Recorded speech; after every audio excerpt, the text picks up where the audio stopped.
Greetings and welcome to the H-Files, Hambur's own news production. I'm Paul Tolnay.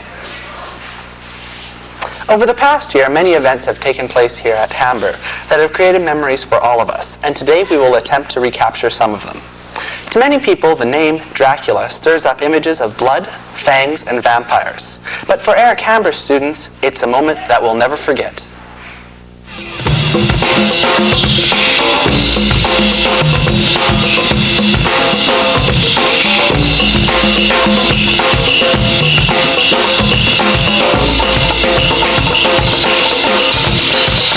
We do a perfect job again.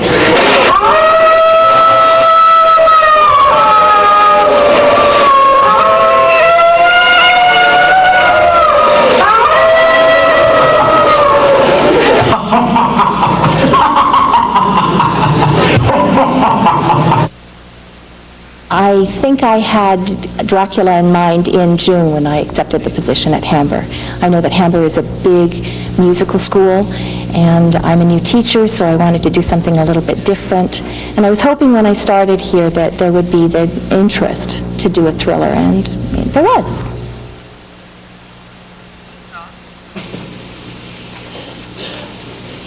It was a great show, and I think people learned from being in this show. I was really happy with the way it all came together. It was scary, wondering a couple of days before we opened whether or not it would come together, but I was very pleased with it, and the response that I've gotten back from people has been incredibly favorable.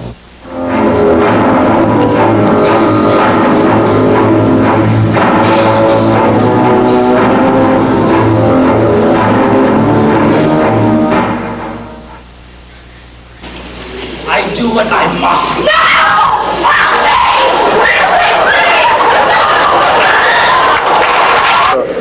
We had 6 mics. We got 3 on the stage and 3 hanging from the top there. We're also playing effects from the CD player and the tape. And that's pretty much what we're doing today. We play music in between the scenes while they're changing it and during intermission and pre-show. And that's pretty much all we're doing here. Do you do sound effects? Yes, we're doing sound effects. Wolf Call, Darwin, we have his taped laugh, and yeah, that's pretty much it. Can you show me the tape laugh? Do you have it here? Yep, here we go.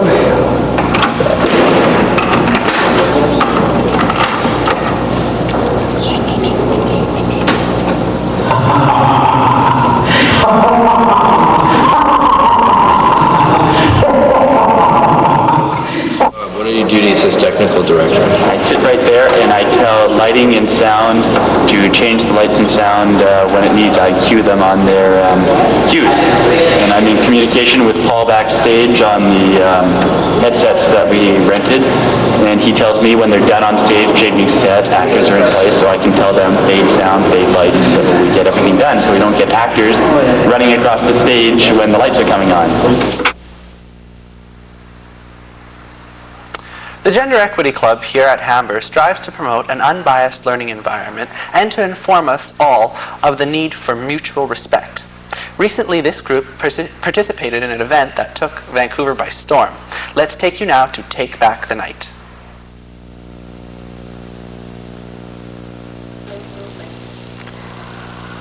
My definition of the women's movement, I wish I could give you a simple answer, but there isn't one. The women's movement has become so large, and there is so much to learn and so much to understand that I think it can no longer be done in a lifetime.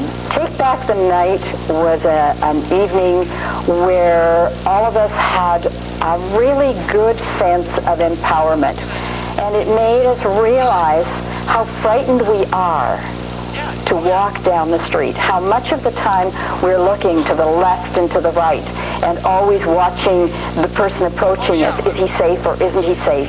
Or listening for footsteps behind us. And it was the first time in many, many years that I've walked the Vancouver streets at night and not felt that fear. And that was wonderful. And that was why people were singing and really feeling an excitement that was different.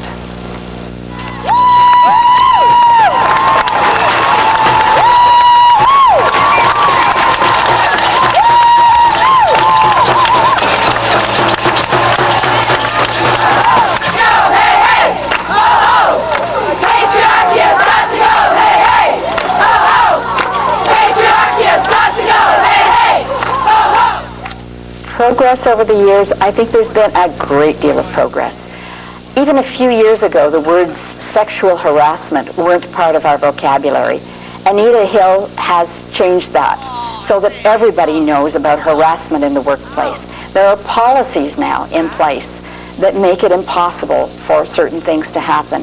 There are legal avenues that women can take if they are discriminated in certain ways.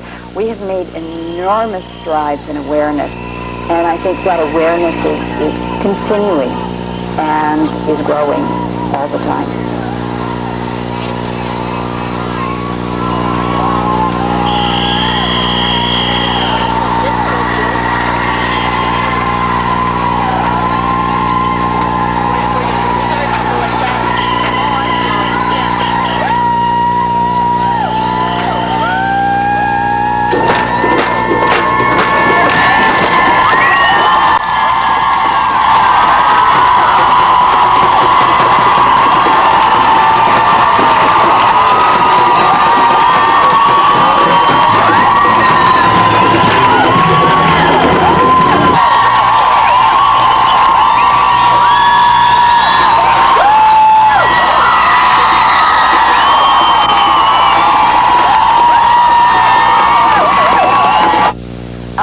I guess because I have personally seen so many things happen that for a long time I thought were my fault. And I always wondered, what did I do wrong because this happened? And the women's movement has made me realize that these things were not necessarily my fault. That particularly, for example, when I was a student and there were people in positions of power, that wasn't my fault, the things that happened. And through my working life, dealing with people in positions of power and being put down for a variety of reasons as a woman.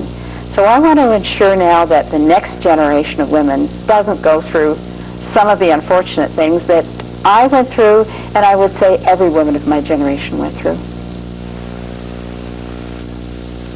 I formed a gender equity club because I saw so many students suffering under outright sexism. I realized there are many things that we don't tolerate that would be called racism.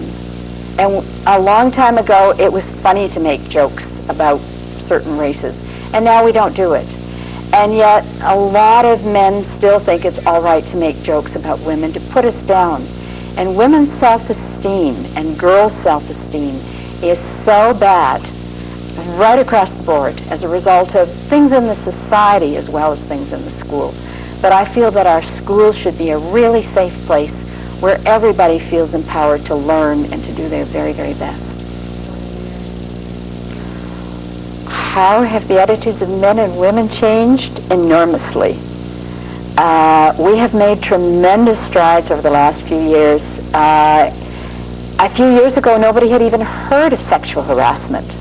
Anita Hill made it a household word. Everybody knows about it now.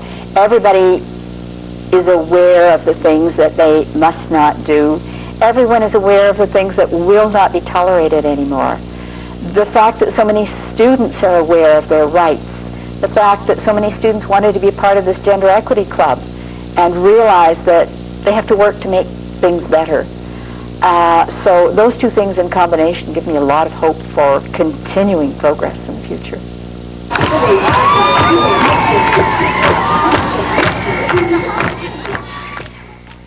We'll be back with more exciting stories of life at Hamber in just 2 minutes.